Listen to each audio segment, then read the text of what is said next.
Hey Nick, I'm recording this right now for the Johnny's Corner thing. Just saying.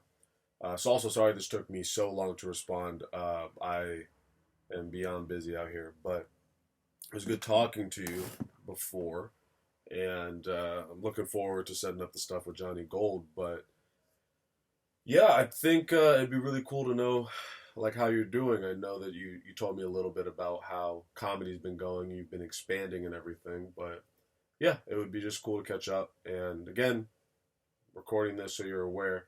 How have things been? Please update. Oh, and how has it been listening to the old BuddyCast episodes? You made me curious. Like I want to listen, but I feel like I'm just gonna cringe at whatever existence I was leading at the time, whatever stupid fucking things I was saying.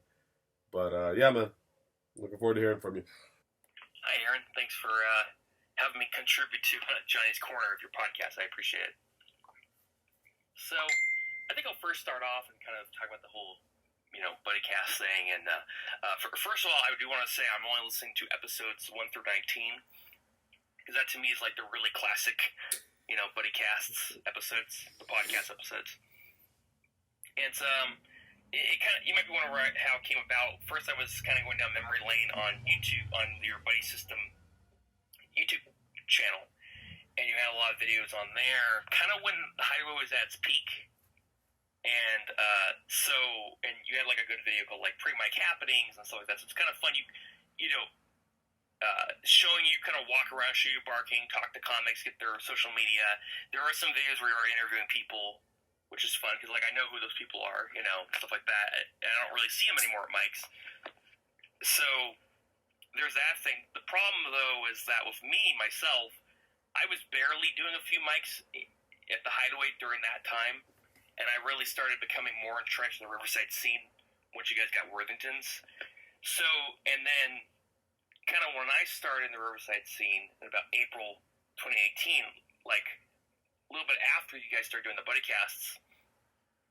So it's kind of cool to listen to those because I first of all listened to them when they first came out, so I like remember kind of what I was thinking, my headspace when I listened to them, and now I can kind of reflect on, how I feel now, and it's cool because a lot of the comics you interview, and I've only listened to maybe 4 or 5 so far, but I want to eventually, like I said, get to those like 19 videos or podcast episodes.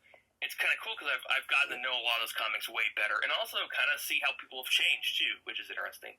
And then also, I feel like you and George didn't really know each other. That's the gist, because like in the Tony Ross episode, there are some conversations kind of mentioned, like how, who hangs out with who and that kind of stuff. So I feel like you and, kind of, it's kind of that fun hangout, kind of thing.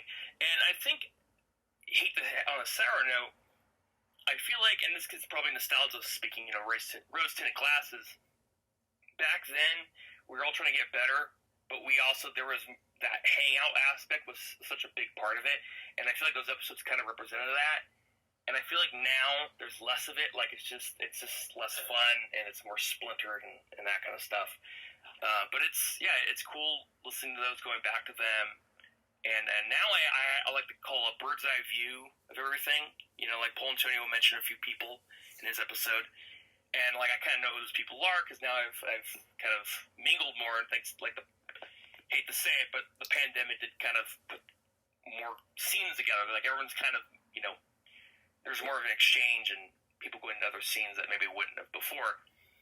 So I'm more aware of, people that are being brought up and stuff like that. So that's really interesting about that.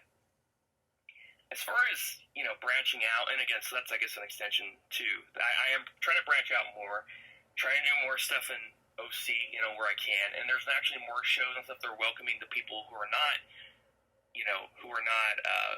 from the scene, which is nice. I think things are feeling less, at least in the other scenes, LA and OC, things are feeling less like a clique where you have to really be going there for 3 years in order to get on a show or anything. No, it's very welcoming. You support the people running it. They're very generous and stuff like that, which I appreciate. And then, like LA, I do kind of like last year. I was really trying to hang out at the Ha. Kind of like I think it seems like what you're doing now with the Laugh Factory, which I've been told like that's a good way to kind of kind of get your name out there, kind of be seen by people running the clubs and stuff like that. So right now it's really, doing some IE stuff, doing some stuff in the OC. I really want to start heading out to LA though, but gas and stuff like that. I did finally get my car kind of worked out, so I think that'll be likely for LA. Plus, there's places that I've heard of auditions I should hit up. Like the Laugh Factory has a clean audition, and then I've heard the Hollywood Improv has a better audition process. So, and then also I did Flappers Burbank before the pandemic, so I kind of want to get out there again, do their audition. So yeah, that's just kind of expanding. I'm still running my show, and San Dimas at the High Point Brewery. Shout out to them. That's still going well, and it's just trying to elevate that show, just trying to get more comics, and then hopefully comics that come in that I book locally will then be seen maybe by headliners I book on my show and stuff like that. So it's just, and then not trying to do too much at once. That's one thing I try not to do. Not trying to get too many. Try to get another venue, and then I got to worry about that one. So like just focusing on one spot at a time and making sure that's the best show I can bring. So yeah, that's pretty much it. Thank you.